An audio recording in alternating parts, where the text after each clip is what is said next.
Center for the Ethiopian Educational Information and Communication Technology presents Educational Satellite Television Programs.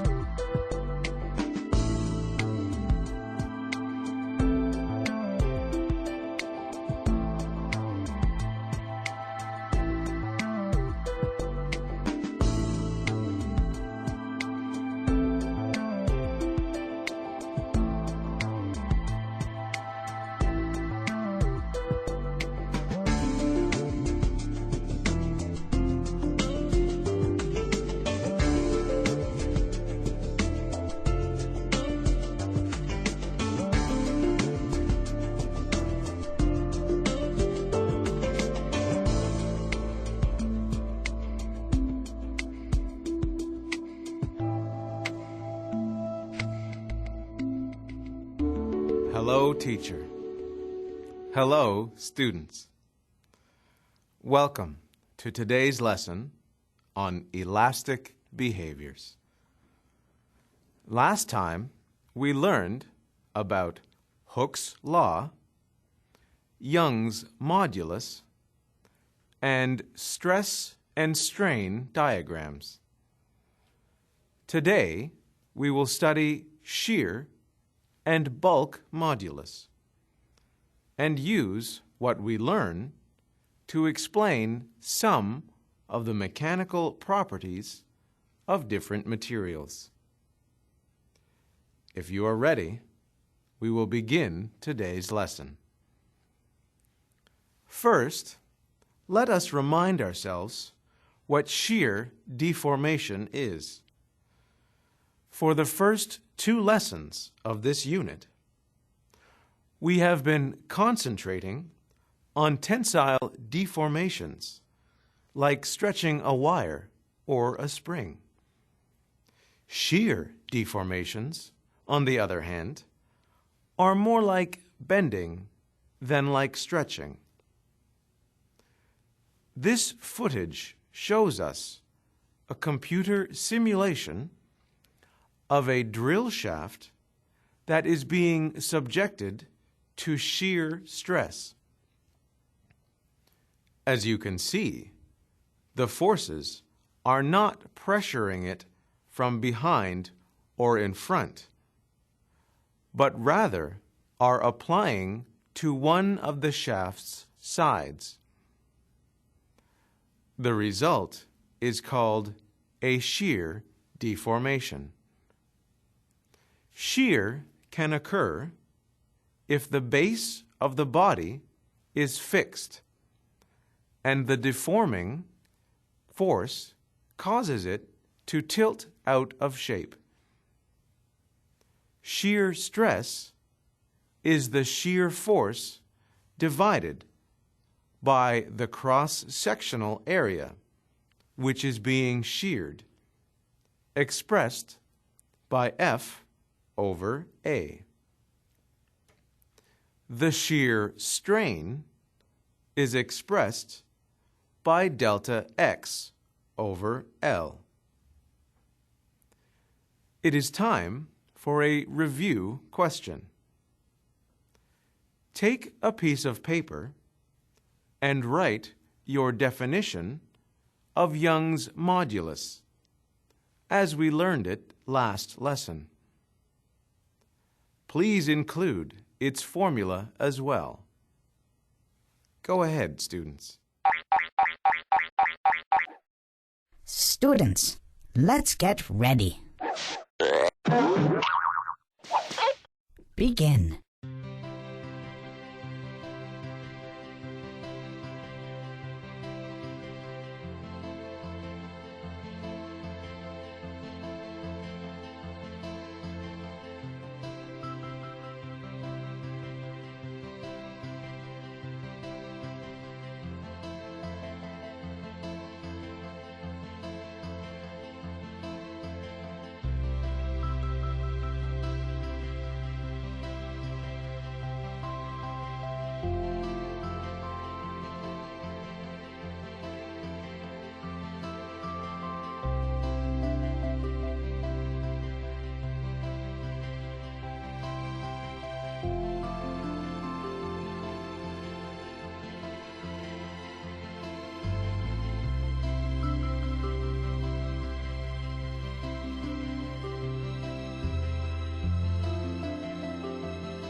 Time's up.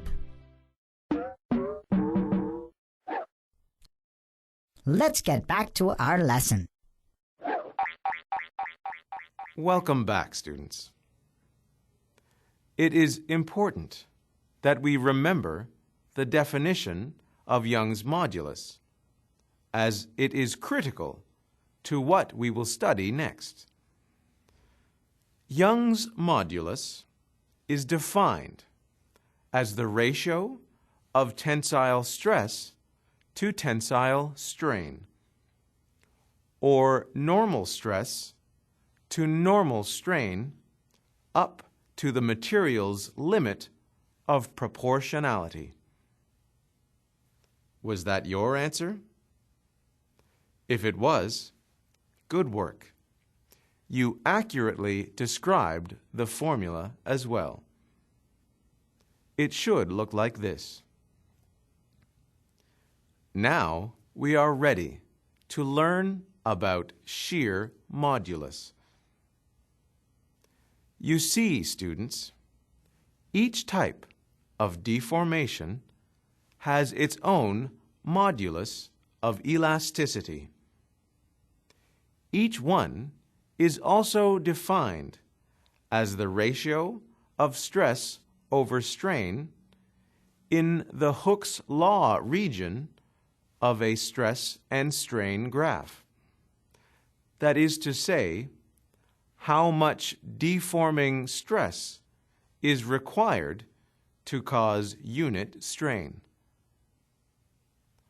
All of the modulus are expressed in newtons per square meter, also called pascals. Shear modulus is a measure of the ability of a substance to resist deformation caused by a force parallel to one of its surfaces.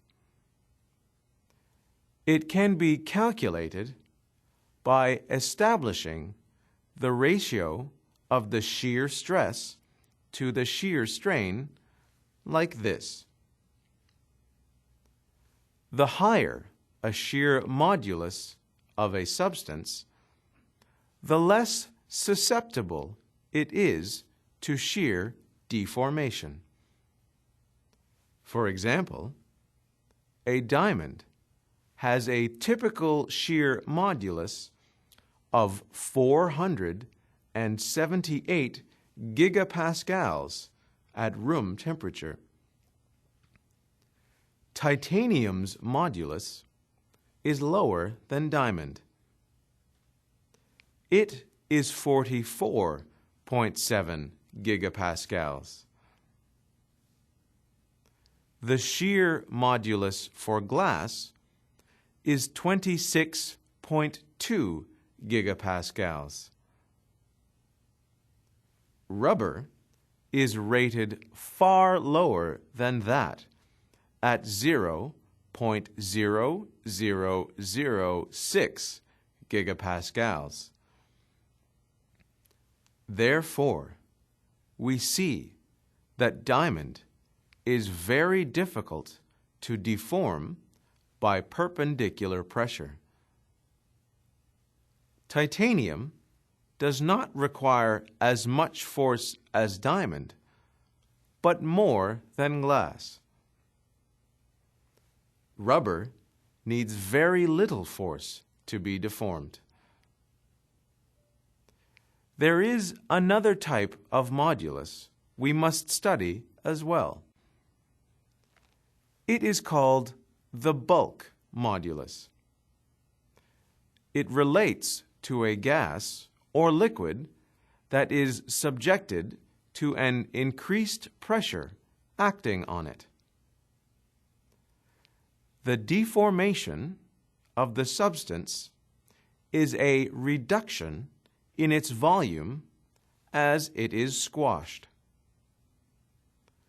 We measure the strain as the ratio of the change in volume of the substance to the original volume.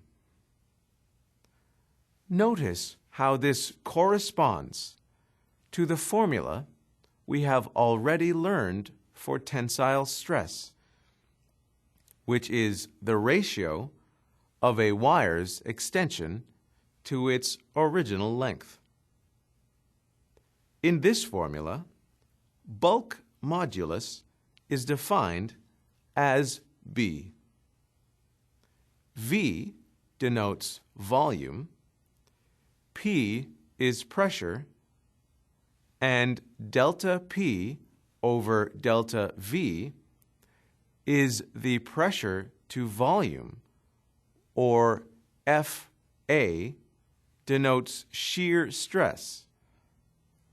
Delta V is change in volume, and V is original volume. This formula can be applied to calculate material resistance to compression.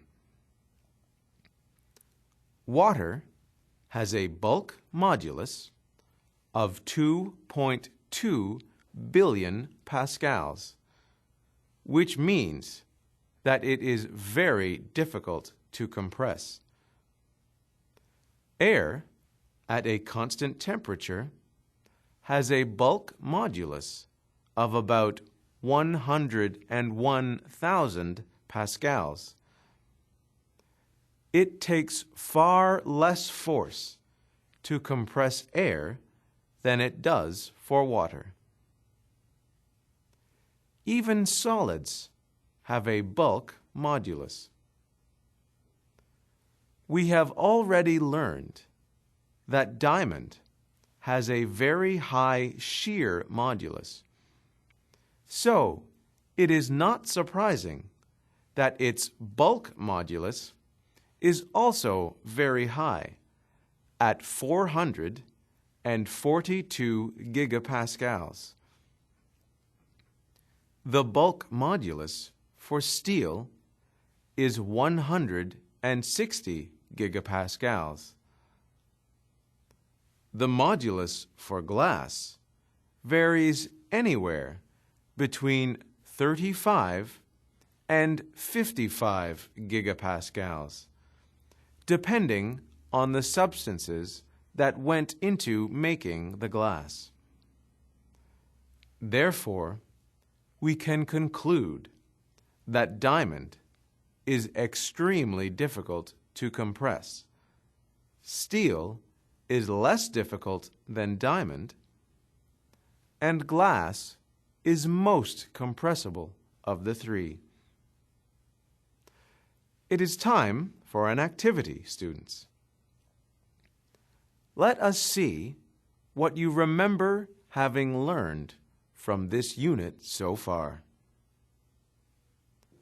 Please match the following terms with their definitions. Students, let's get ready. Begin.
Time's up.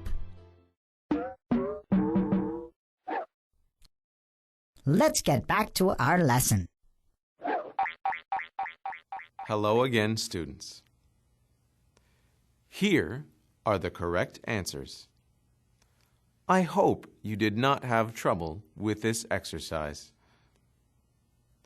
Teacher, please check the students' answers to make sure that everyone has properly learned this unit's material. That is all for this lesson, students. Today, we have learned about shear modulus and bulk modulus. We have studied their formulas and how they can explain the mechanical properties of different materials. Until next time, thank you, teacher. Thank you, students.